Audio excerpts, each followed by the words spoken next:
Oi, bom dia, terceiro ano A, tudo bem com vocês? Hoje nós estamos no dia 19/10/2021, terça-feira.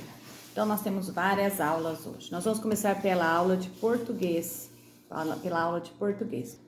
E aí a gente vai começar pela página 232. Nós vamos fazer então uma interpretação do texto de ontem falando sobre o diário. Passei para vocês então uma tarefa, né, para vocês realizarem essa semana, um diário sobre o que vocês estão fazendo ao longo dessa semana, tá? Os acontecimentos mais importantes. Falei para vocês também que não vou mostrar para ninguém, vai valer como uma atividade avaliativa que depois eu vou contar como nota lá no final do quarto bimestre, tá bom? Então, exercício da página 232, pensando na mica, tá bom? Nós estamos falando da mica.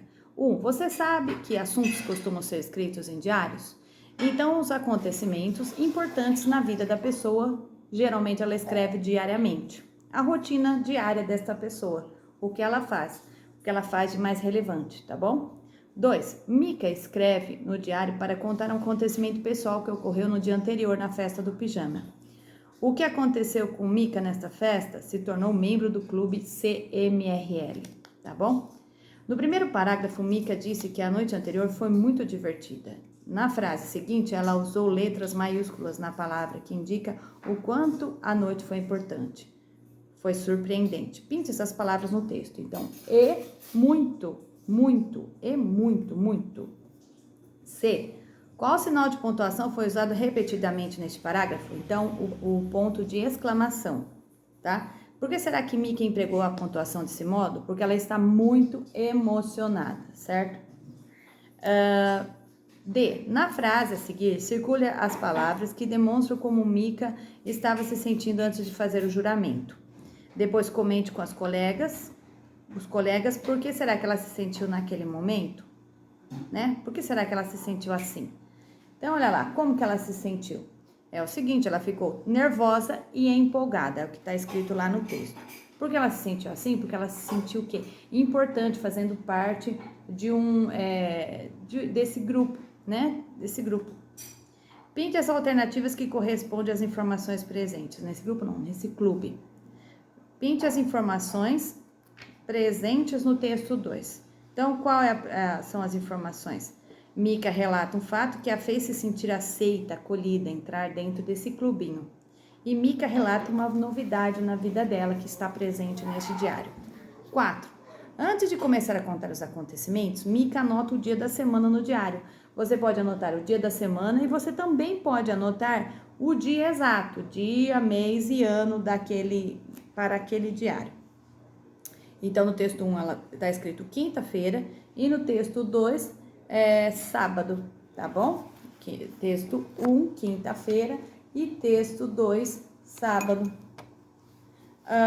5. Confidente. É alguém com quem se costuma falar em particular, contar segredos, desabafar. Releia como Mica inicia o texto 1. Querido diário, isto é muito emocionante. Eu tenho meu próprio diário e ganhei você das minhas amigas novas, a Kiki, a Nana e a Lulu. A menina se dirige diretamente ao diário, ou seja, ela fala com o objeto como se ele fosse um confidente? Sim, é a segunda alternativa. Ela se dirige ao diário tratando de querido, como se estivesse falando com alguém que pudesse ouvi-la, tá? B. Mica termina o texto 2 com a sigla FCVD. Circule no texto e depois escreva. O que é FCVD? Está escrito embaixo. Falo com você depois. C. Mica acha emocionante ter o próprio diário. E você também acha importante? Sim, legal, tá? Principalmente para vocês. Para desenvolver a leitura, a escrita, isso é legal. Por quê? Para ter alguém com quem contar as atividades, tá? Diárias, da rotina diária. É comum as pessoas escreverem diários para relatar acontecimentos vividos no dia a dia, expressar sentimentos, ideias, opiniões e fazer confidências, contar o que é particular. Esses textos costumam conter logo no início a data em que foram escritos, dia, mês e ano ou dia da semana.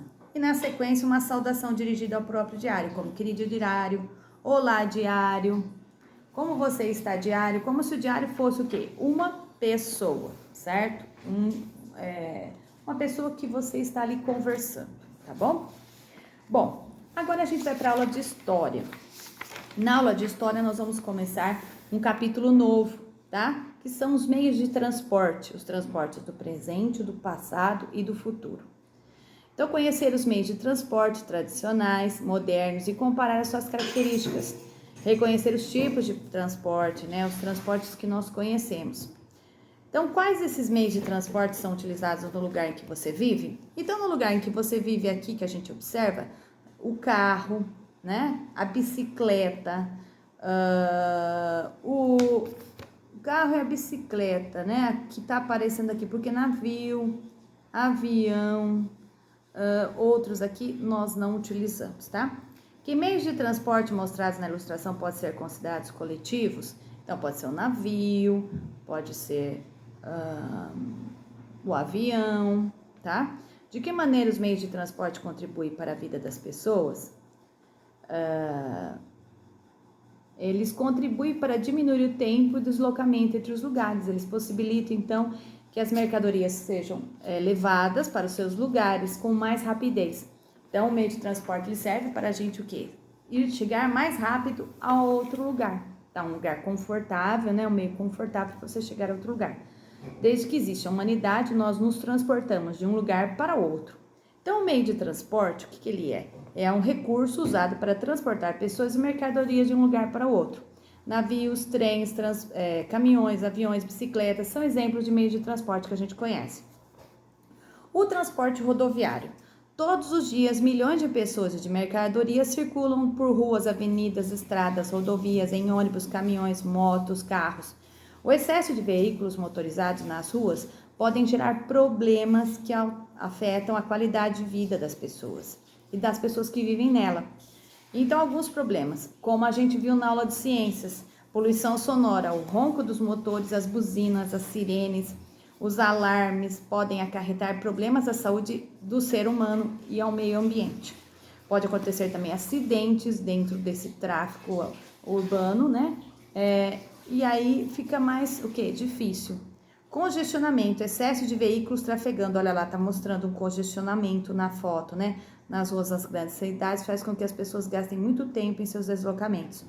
O ar, poluição do ar, os veículos circulando liberam quase grande quantidade de gases tóxicos que poluem a atmosfera e podem fazer mal para as pessoas. Exercício 1. Que meio de transporte você utiliza para chegar na escola? Então, você vai marcar um X. E essa parte aqui dos meios de transporte, eu vou passar para vocês uma pesquisa dentro de uma atividade, tá? Vocês não precisam fazer aí, selecionar fazer esse gráfico com os meios de transporte. Nós vamos fazer na sala de aula, tá bom? Exercício 1, onde tá o pontinho aí, você vai fazer o quê? Você vai fazer na escola, tá bom? 2, eu estou na página 99, pessoal. 2, os congestionamentos são comuns no lugar em que você vive. Em caso afirmativo, sugira uma medida para reduzir os problemas causados pelo excesso de veículos no lugar em que você mora. Então, seria a maior oferta de transporte público, porque as pessoas poderiam ir com ônibus, nas cidades grandes com metrô, maior quantidade de transporte público, e é o que acontece. O preço seria melhor, mais acessível, e também as pessoas não estariam retirando seus carros e fazendo esse congestionamento que você conhece nas ruas. Página 100, exercício 3. Então, nós vemos a fotografia de um bonde circulando na cidade do Rio de Janeiro, tá? Há cerca de 70 anos, os bondes eram o principal meio de transporte público na cidade, tá? E o quê? O ônibus circulando nas ruas de São Luís, no Maranhão. Os ônibus começaram a substituir os bondes no transporte de passageiros, tá bom? Então, eles foram retirando os bondes e colocando, então, os ônibus, tá? Aqui em Araraquara, nós tínhamos um ônibus muito interessante, que foi o ônibus elétrico, tá? Ele tinha uma ligação, né? Em cima, com fios de eletricidade, tá? E ele gastava energia elétrica, tá? Esses ônibus elétricos, tem um deles lá no DAI. Se você tiver a curiosidade de ir lá, aparece então o ônibus elétrico, tá? Converse com os colegas e registre as conclusões. Por que os ônibus substituíram os bondes no transporte de passageiros nas cidades? Porque eles são mais rápidos, os ônibus, né? E podem circular em todas as ruas. Já o bonde, ele é como se fosse um trem. Ele tem o quê? Ele tem aquela parte dos trilhos e ele anda somente nos trilhos, tá bom? 4. As leis de trânsito foram criadas para organizar a circulação de veículos de pessoas pelas ruas e garantir a segurança. Pesquise uma lei de trânsito. Então, eu pensei em colocar para vocês no semáforo uma lei de trânsito. Então, você sabe pelas cores. A cor verde você segue, a cor amarela você o quê? Presta atenção. E a vermelha pare. Isso para o carro.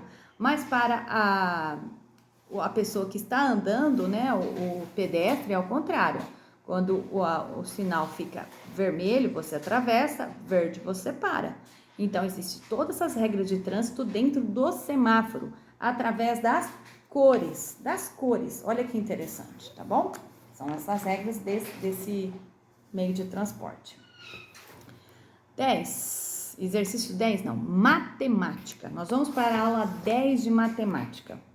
Outros problemas com bolinhas de gude. Nós vamos para a página 112 do livro. Aprender sempre, tá bom? Com bolinhas de gude. 1. Veja a primeira organização que eles fizeram. Então, olha lá, vejam as bolinhas. Então, olha lá, veja a organização que eles fizeram. A. Quantas são as bolinhas em cada coluna? Então, lembrando, coluna e também o quê? A coluna e também fazendo na vertical e na horizontal, lembram? Então, na horizontal, que são as colunas, na vertical, lembrando. Então, 1, 2, 3, 4, 5, são 5 bolinhas. B, quantas são as bolinhas em cada coluna na horizontal? Então, olha lá, na horizontal, 1, 2, 3, 4, 5, 5 também. Então, 5 vezes 5, 25. Quantas são as bolinhas no total? 25 bolinhas. 2. O irmão de Roberta chegou e olhou para a organização das bolinhas que eles fizeram, dizendo que da forma como organizaram, fica mais fácil saber quantas bolinhas há no total. Não sendo necessário contar uma a uma. Como você interpreta o comentário que o irmão da Roberta fez? Então, a gente pode fazer, então, o que? A conta de multiplicação ou a conta de soma. 5 mais 5 mais 5 mais 5, 5 mais 5 mais 5 mais 5 mais 5. Ou você pode fazer, então, 5 vezes o número 5, que é igual a 25. A gente já aprendeu isso lá na parte do quê? Da multiplicação. Depois, a gente vai para a aula da sequência 3, página 113. Aula 1. Quais são as chances? Nós vamos aprender, então, a identificar possíveis resultados em 2 experimentos, tá? Um deles com uso de moeda e outro com o lançamento de dado. Tiago e Matheus vão iniciar um jogo de bafo com as figurinhas de carrinhos. Para decidirem quem começa, eles pegaram uma moeda e lembraram que cara é o lado da moeda e que coroa é o lado que representa o valor da moeda. Tem uma carinha aí, que está vendo, e tem o valor da moeda, R$1. Tiago escolheu cara, Matheus escolheu coroa. Então lançaram a mesma moeda. Agora responda. A. Para que Matheus inicie o jogo de bafo, deve sair cara ou coroa no lançamento da moeda? Então tem que sair coroa. E o outro tem que sair a cara, tá bom? Para o Matheus, cara, e para o Tiago, coroa. Caso saia a cara no lançamento da moeda, quem inicia o jogo? O Tiago, porque ele perdeu, tá bom? Então, olha lá. 2. Roberta, Luísa e João criaram uma brincadeira. João, vou lançar um dado. Luísa, acho que vai sair um número maior que 4. E Roberta, vai sair um número maior que 2. Responda. A. Quais são os resultados que podem ser obtidos se João lançar o dado? Então, todos os resultados possíveis. O número 1, 2, 3, 4, 5, 6. B. Para que Luísa acerte um palpite, quais números devem aparecer após o dado ser lançado? Então, ela quer que seja maior que 4, então tem que ser o 5 ou o 6. Tá? Quais números precisam sair para que Roberta possa acertar seu palpite? Então, o número 3, 4, 5 e 6, que são os números maiores que 2. D. Luísa e Roberta deram palpites no lançamento do dado de João. Quem tem mais chance de acertar? Roberta tem mais chances de acertar porque os números são 3, 4, 5, 6. Que no palpite de Luísa, aqui somente temos os números 5 e o número 6, tá bom? Então, são essas as partes, tá? Depois, na aula de arte. Na aula de arte é o seguinte, nós vamos fazer apenas uma observação, olhar, então, essa página, porque nós vamos fazer essa atividade na sala de aula, na aula de arte. A Catarina já começou ontem a fazer essa releitura da obra chamada A Praia, de Leda Catunda, tá bom? Você não vai fazer no caderno, você vai fazer no caderno de arte lá na escola, tá bom, pessoal? Então, olha lá, observando a paisagem. Nós vamos fazer, então, apenas uma interpretação oral dessa tela, tá bom? Observe a paisagem e converse com os colegas e com a professora. Você vai conversar somente comigo hoje, tá? 1. Que lugar você acha que essa obra representa? Vejam que ela fez o quê? A praia. A parte de baixo é o quê? Amarelinha. Ela fez como se fosse o quê? A parte mesmo do quê? Da areia. No meio, ela fez a parte verde e em cima azul, que é o horizonte, tá? Você já esteve em algum lugar como este? Sim, a praia. Quais são as cores que aparecem nesta imagem? Então, nesta imagem, a praia, aparece então 3 cores: azul, verde e amarelo. Do que se lembra quando olha para cada uma dessas cores? Então, você lembra do quê? Da praia, de um lugar bom, gostoso de ir. Que materiais você reconhece na obra? Então, o que a Leda Catunda faz? Nós não vamos fazer na sala de aula porque a gente não tem muito material ali na sala. Ela usa, então, materiais recicláveis para fazer, então, essa obra. Vejo que ela utiliza, então, vários tipos de materiais, certo? Vários tipos de materiais dentro da obra. Ela também coloca a moldura na obra. Vejo que tem uma moldurinha aí. Dentro da própria moldura, ela faz o quê? 2 coqueiros, um em cada lado. Vejam que interessante. Então, ela faz o quê? Uma obra diferenciada dentro daquilo que ela tem como proposta. Usar, então, materiais recicláveis para fazer essa obra de arte, tá bom? E aí, na próxima aula, que é de quinta-feira, a gente vai falar um pouquinho mais sobre isso. Então, é uma técnica de o quê? De trabalhar com materiais recicláveis, tá bom? Só para vocês conhecerem, quem for hoje na aula da turma 2 vai fazer essa obra e quem vai amanhã, no finalzinho da aula, nós vamos fazer então essa obra de arte, tá bom? Para colocar no caderno de arte, beleza? Então, essa é a aula de hoje, pessoal. Até mais, tchau, tchau.